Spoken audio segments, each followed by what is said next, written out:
aprendan mucho, que lo disfruten y que tomen buenos apuntes. Entonces les damos la bienvenida a Juanita y a Luz. Hola a todos, buenas noches, esperamos que estén muy bien. Gracias por estar aquí. Les queremos recordar a todos los asistentes que al final de la charla les vamos a enviar un link de asistencia y a medida que asistan a las charlas del grupo de interés, al final del semestre les estaremos dando un certificado por su participación. Voy a compartir la pantalla. Bueno, entonces hoy vamos a hablar del trauma cráneoencefálico. Estos son nuestros contenidos de la charla del día de hoy. Introducción, conceptos importantes, diagnóstico, pruebas complementarias, tratamiento, criterios de hospitalización y recomendaciones.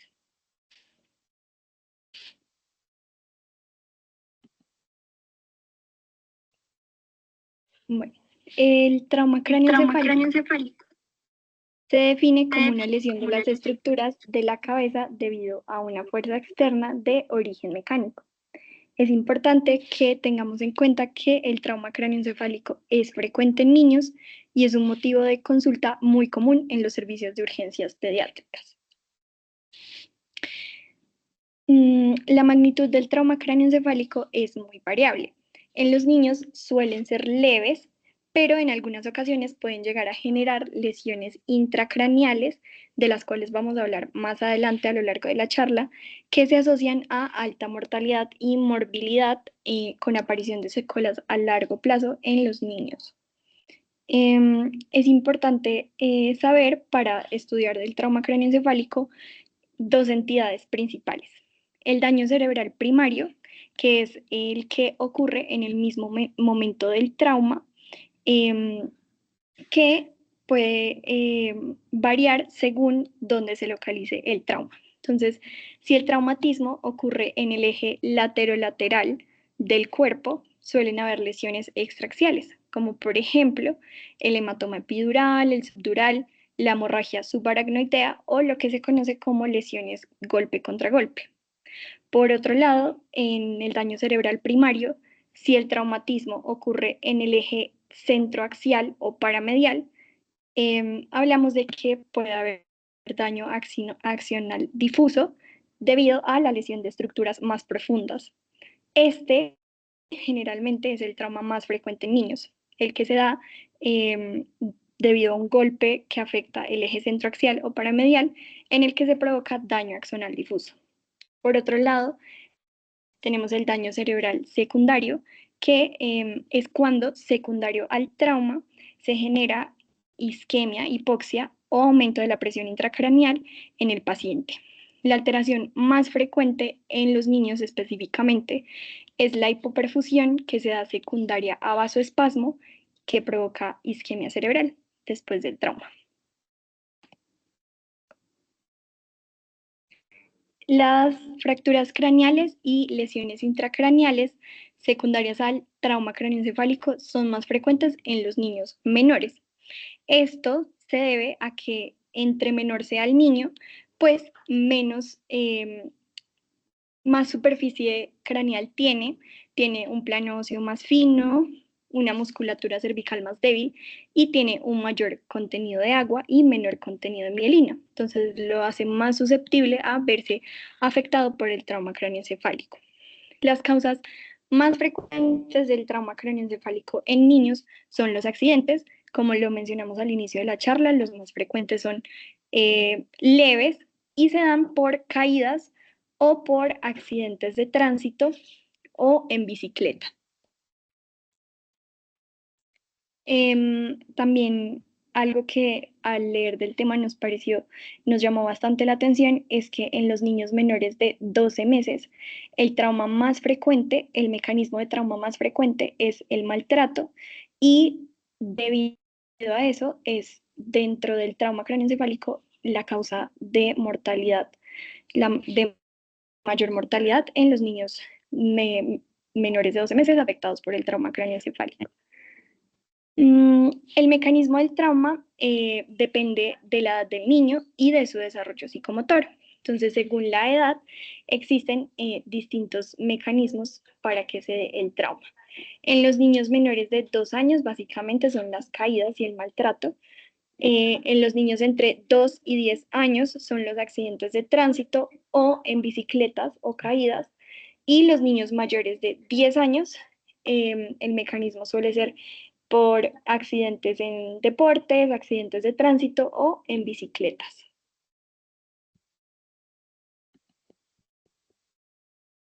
Bueno, vamos a hablar ahora de unos conceptos importantes, principalmente estos tres. Entonces, el trauma craneoencefálico leve, como ya lo mencioné anteriormente, es el trauma más frecuente en niños. Es un trauma que se da sin alteración del estado de la conciencia, que en niños menores de 2 años lo podemos evaluar con que el niño esté alerta o que se despierte a la voz o el tacto suave. Y en niños mayores de 2 años hablamos de sin alteración del estado de la conciencia cuando tienen una evaluación en la escala de Glasgow de 15. Además, el trauma craneoencefálico no tiene alteraciones del examen físico neurológico y no hay una evidencia de fractura del cráneo. Por otro lado, la conmoción cerebral es una condición que es bastante frecuente en niños posterior al trauma craneoencefálico y es cuando el paciente está en un estado transitorio de disfunción neuronal tras un trauma sin una lesión cerebral identificada. Básicamente se puede manifestar con confusión, disminución transitoria de la respuesta a estímulos, vómito, mareo, cefalea y pérdida de la conciencia. Entonces es importante aclarar que la conmoción cerebral es transitoria.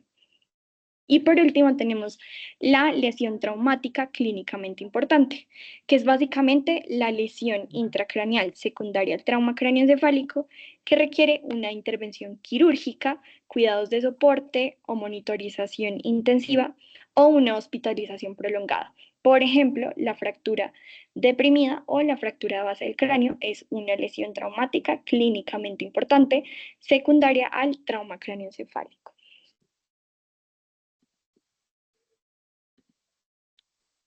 Listo. Entonces, ahora hablando un poco más del abordaje de lo que debemos hacer cuando estemos frente a este escenario, pues inicialmente, como en la mayoría de patologías en medicina, lo más importante es realizar una buena historia clínica, un buen examen físico y en pediatría, sobre todo muy importante, preguntar. Entonces, vamos a realizar una historia clínica completa. El examen físico también debe ser completo, sin embargo, pues énfasis en la parte neurológica. Todo esto con el objetivo de buscar o de darnos cuenta si hay una lesión traumática clínicamente importante, que era lo que explicaba Juanita anteriormente. En la historia clínica es muy importante buscar los antecedentes, sobre todo lo que viene siendo patológicos y farmacológicos del niño, además de su edad, y también súper importante preguntar acerca del trauma. Entonces, ¿cómo fue el trauma? ¿Dónde ocurrió? ¿Cuánto tiempo de evolución llevamos? ¿Qué síntomas presentó después del trauma? Si vomitó, si tuvo pérdida de la conciencia, si se puso niño irritable, si tuvo confusión. Todos estos síntomas, sobre todo lo que ocurre en la primera hora después del trauma. Y algo que es a lo que nos debemos enfrentar es buscar signos que nos sugieran que hubo maltrato. ¿Cómo lo buscamos o qué nos puede decir que hubo maltrato? Entonces, que no haya como una congruencia entre las lesiones del niño y la clínica y el mecanismo del trauma que nos están explicando. Que las lesiones se dan coincidencialmente en partes de pronto que se tapan, donde siempre hay ropa, que los padres o el familiar haya tenido una demora en consultar después de que sucedió el trauma. Las fracturas, hemorragias retinianas también son cosas que nos pueden hablar de maltrato y sobre todo que el niño tenga como miedo o que esté irritable frente a sus padres, pero que con el personal de salud de pronto se sienta seguro o sienta mejor. Entonces son cosas que debemos siempre preguntar, no se nos pueden escapar cuando hablamos pues de niños.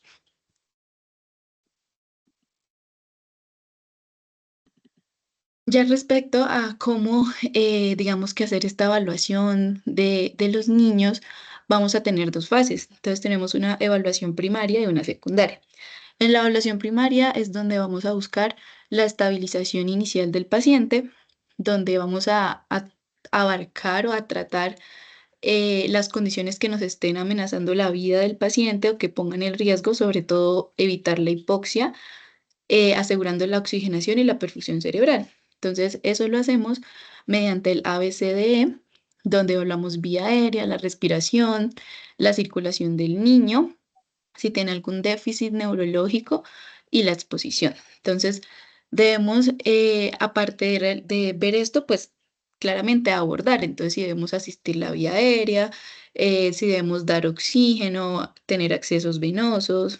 En la parte de déficit neurológico vamos a hacer el Glasgow, que es muy importante, donde cuando tenemos niños muy chiquitos, donde no es fácil hacer el Glasgow, digamos que todos conocemos, se hace un Glasgow que está modificado, donde se tienen en cuenta otras cosas, como si está sonriente, si sigue sonidos, si llora, bueno, y lo vamos puntuando. Entonces, también vamos a valorar la reactividad pupilar y pues en busca de que no hayan signos de herniación, aumento de la presión intracraneal. Entonces, todo esto es lo que vamos a tratar de forma urgente. Ya siguiendo en la evaluación secundaria del trauma, en esta parte ya podemos hacer, digamos que una evaluación mucho más, hablemosla como más extensa, donde le podemos dedicar más tiempo al examen neurológico, a explorar no solo la cabeza del niño, sino en general todo su cuerpo.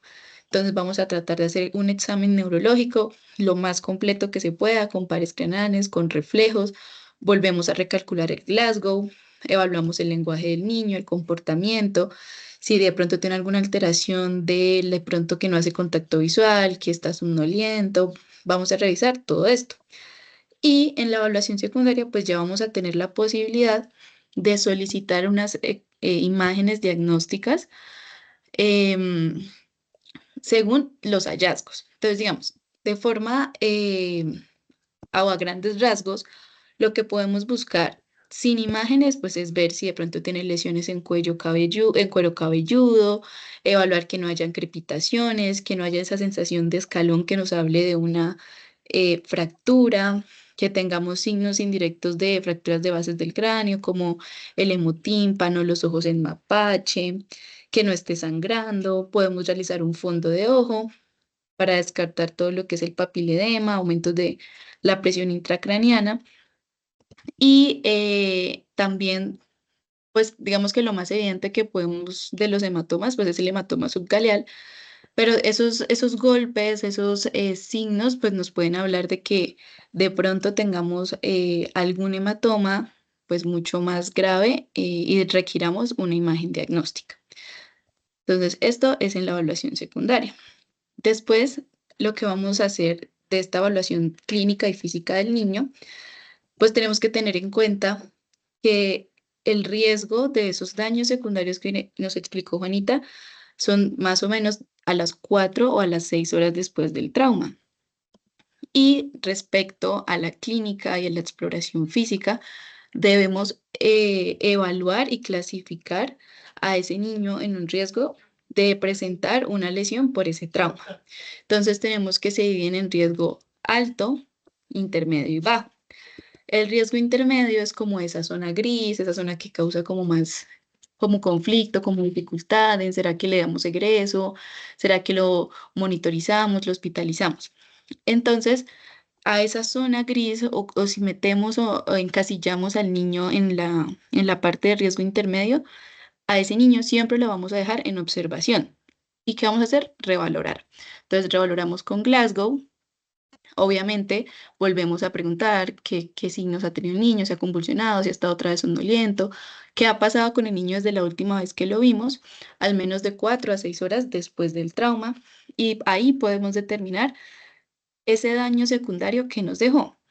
Si volvemos a meter al niño en un riesgo intermedio, lo pasamos a un riesgo alto o simplemente lo dejamos en un riesgo bajo, que básicamente cuando ya tenemos el niño en riesgo bajo, pues le podemos dar salida. Entonces, un tema también que es muy importante son las pruebas complementarias. Entonces, ¿cuándo vamos a pedir imágenes?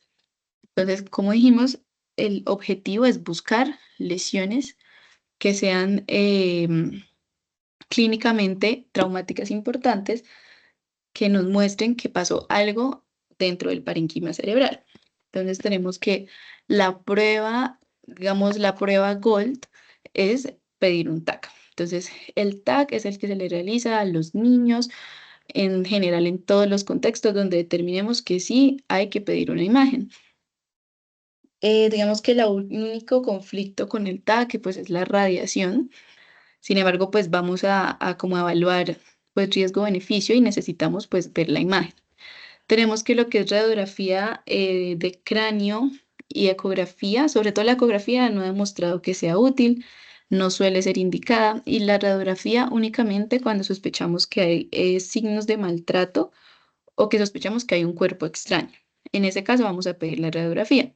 La resonancia magnética realmente su uso es limitado, uno por disponibilidad y por costos, y aunque de pronto puede ser más eficaz, sobre todo en detectar lesiones de la fosa posterior y hemorragias agudas que aún en TAC de pronto no se pueden ver, no se considera el GOL, se considera que el GOL es el TAC y es el que se indica para los grupos desde riesgo intermedio, en los que vimos anteriormente, riesgo alto también, y en los grupos de riesgo intermedio que cambien en su evolución también se considera. O en casos de maltrato, aparte de la radiografía, también podemos pedir el TAC. También digamos que esto tiende a disponibilidad en algún contexto donde no tengamos el TAC, pues al menos pedir la radiografía para descartar fracturas de la bóveda craneana.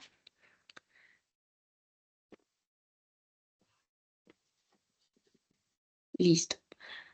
Entonces el tratamiento quisimos dar como realmente como un vistazo general de lo que podríamos hacer cuando llega el trauma y ya como cuando estamos en el hospital con todas las medidas disponibles y demás. Entonces, ¿qué medidas in situ? Entonces, de pronto en el contexto donde nosotros tengamos que asistir el trauma en el lugar donde ocurrió, pues lo más importante es tener una estabilización adecuada para hacer el transporte del paciente y sobre todo si se requiere de forma urgente asistir la vía aérea de manera definitiva. ¿A qué nos referimos con asistir la vía aérea de manera definitiva? Pues buscar que el niño respire de alguna forma. Tenemos que pues lo ideal es la intubación endotraqueal. Entonces hay unas indicaciones claras para hacer esa intubación, como lo es un Glasgow menor a 8 o que haya un deterioro rápido de la conciencia, una respiración irregular, que no tenga un patrón, digamos que claro o normal de la respiración, que el niño tenga hemorragias bucales, fracturas de mandíbula o faciales que nos puedan comprometer la vía aérea, que haya presencia de hipotensión arterial, que veamos que esté sangrando, que tengamos pulsos distales débiles, es una indicación que pues tengamos la presencia de shock, que se relaciona mucho con lo anterior, que si podemos tomar ahí los signos vitales, que tengamos hipoxemia, que tengamos convulsiones o una lesión que digamos, a esto hay que llevarlo ya a cirugía, de una vez debemos intubar. Y pues lo que dijimos de tener medidas adecuadas para el transporte y llevar al niño al sitio donde va a ser atendido de forma definitiva. También se habla de dar fármacos para esa sedación. Se ha recomendado el fentanil o el midazolam, que pues también aparte nos dan analgesia. Y pues sobre todo se piden fármacos que de pronto no sean tan difíciles de revertir su efecto, que nos prolonguen mucho la sedación del niño, pues para también ver su estado basal.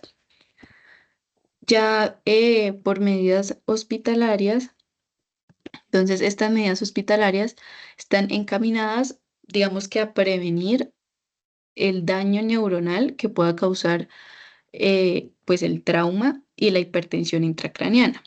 Entonces, para esto tenemos varias medidas simples como lo es el tratamiento postural, mantener al niño con la elevación del cuello y de la cabeza a unos 30 grados, mantener una oxigenación adecuada, que siempre sea lo más cerca al 100%, con presiones de oxígeno, parciales de oxígeno entre 90 y 100 en gases arteriales. Vamos a tratar de que tengamos o de evitar que haya hipercapnia, porque esto favorece la vasoconstricción cerebral, disminuye el flujo sanguíneo cerebral y lo que no queremos es que llegue a la hipoxia, que pues es muy grave en los niños. También lo que vamos a mantener es el niño normovolémico, entonces vamos a poner los líquidos adecuados y mantener digamos que el volumen efectivo pues adecuado sin sobrecargarlo, sin pasarnos, pero tampoco que nos haga falta.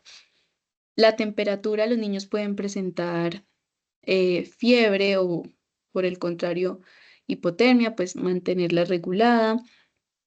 También nos hablan de tenerlos bajo sedación o analgesia, porque esto digamos que lo que nos hace es disminuir el riesgo de hipertensión intracraniana o también evitar que niños que estén agitados o prevenir las convulsiones que nos hagan que tengan movimientos fuertes o que nos provoquen más inflamación a nivel del sistema nervioso central. Por eso recomiendan la parte de sedación. Y pues claro, si vemos que hay una fractura evidente, un hematoma evidente que requieran manejo, pues probablemente va a requerir manejo por neurocirugía. Listo.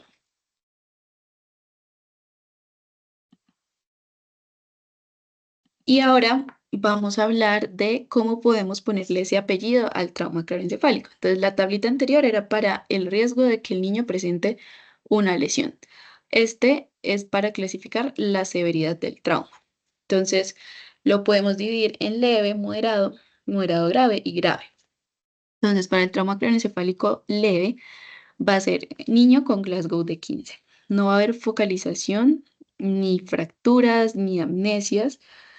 En este caso, como es un trauma craneoencefálico leve, no va a precisar, probablemente también lo vamos a clasificar en riesgo bajo, entonces no va a precisar imágenes diagnósticas y le vamos a tener o le vamos a tener que dar recomendaciones al egreso al familiar, de donde le hagan seguimiento al menos unas 2 horas cada vez. Le vamos a explicar signos de alarma, que mantenga reposo al menos por los primeros 2 días. Pero digamos que todo esto también tenemos que evaluar el contexto social del niño. Si vemos que es un niño que de pronto no van a estar los padres o el familiar tan pendiente o que pueda volver digamos, a sufrir otro trauma, que no estén ahí, pues deberíamos reevaluar ese egreso. Pero en términos generales, egreso, no imágenes diagnósticas y simplemente recomendaciones y signos de alarma. ¿Qué signos de alarma le vamos a decir a la familia? Entonces, que tenga alteración de su estado basal, digamos, de carácter, que se ponga irritable o que se ponga, por el contrario, muy somnoliento, que vomite y vomite y vomite de forma muy persistente, que tenga cefaleas, digamos que esto es un poco difícil de objetivizar, pero se dice que con el llanto persistente que no cede, pues con lo que digamos se buscarían sus necesidades, que con comida, con calor, con, no sé, otras necesidades del niño y que no ceda es un signo de alarma. Que tenga convulsiones o movimientos que nos pueden sugerir eso, digamos que eso también es difícil a veces decirle a los padres, pero movimientos anormales se les puede dejar a ellos. Que de pronto no tenga la capacidad de llevar, si el niño camina, que se caiga, que no mantenga el equilibrio, que tenga desviación de la comisura labial, pupilas asimétricas, todo esto es un signo de alarma que le vamos a dar a los padres por las que deberían reconsultar. Ya para el trauma craneoencefálico moderado, entonces hablamos de un Glasgow de 12 a 14. Se considera moderado cuando hay una pérdida de la conciencia que es menor a 5 minutos. Tenemos que haya una amnesia o signos de fractura y al igual que en la evaluación de riesgo anterior, desde que clasifiquemos o le pongamos el apellido de trauma craneoencefálico moderado, vamos a pedir imágenes diagnósticas. Ya dijimos que el gol es pedir un TAC. En la evaluación de trauma craneoencefálico moderado a severo, entonces ya tenemos un Glasgow desde 9 a 11 Y otra diferencia con el moderado es que acá la pérdida de la conciencia sí va a ser mayor a 5 minutos. ¿Qué más nos indica que ya es un trauma moderado grave? Que hayan, o bueno, que el niño tuvo convulsiones o una focalidad neurológica al momento del trauma. Entonces, que en la evaluación inicial veamos que el niño o nos comenten que presentó esto. Y en este caso también debemos hacer un TAC y vamos a evaluar, dependiendo los hallazgos y el estado del niño, si le vamos a llevar a una unidad de cuidados intensivos pediátricos o lo dejamos en una hospitalización de piso. Y pues si en el TAC le encontramos algo que requiera manejo por neurocirugía, pues también debemos eh, requerir, digamos que una consulta por ellos. Y el trauma craneoencefálico grave es cuando el Glasgow es a partir de 8 o menos, el niño tiene deterioro progresivo, también requiere un TAC, en cualquier caso, una valoración por neurocirugía. Si estamos frente a este escenario, probablemente haya algo de manera intraparenquimatosa que nos está generando estos síntomas. Y en este caso siempre debe ir a una UCI pediátrica porque el riesgo de mortalidad pues es muy elevado y siempre hay que pasar al niño a una vigilancia, pues que solo nos la dan allá. Bueno, entonces, muy de la mano de lo que comenta Luz de cómo clasificar el trauma craneoencefálico, existen ciertos criterios de hospitalización porque no vamos a hospitalizar a todos los pacientes.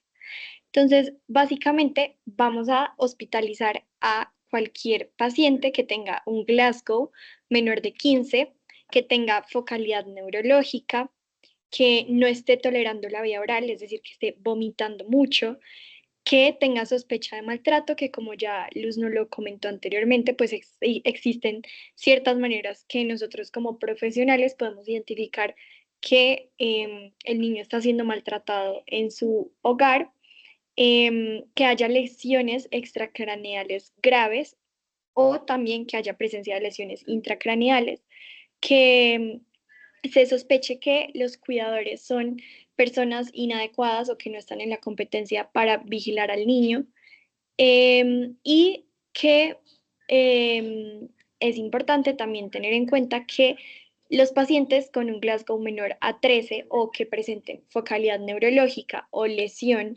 intracraneal deben ser hospitalizados directamente en una unidad de cuidados intensivos pediátricos.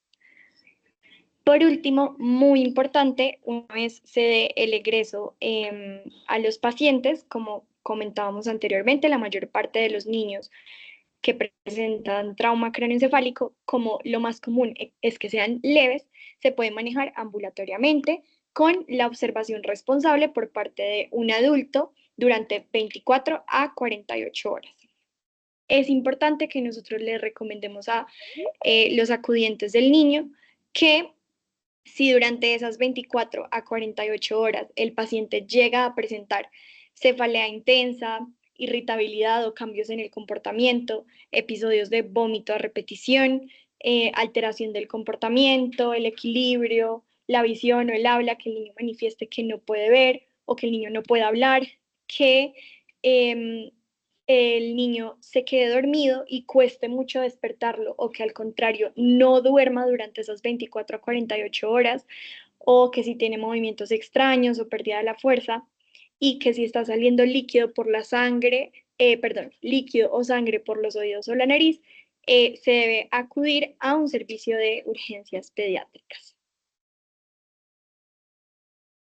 Esta fue la bibliografía que utilizamos para esta charla. La tienen disponible y muchas gracias por su asistencia.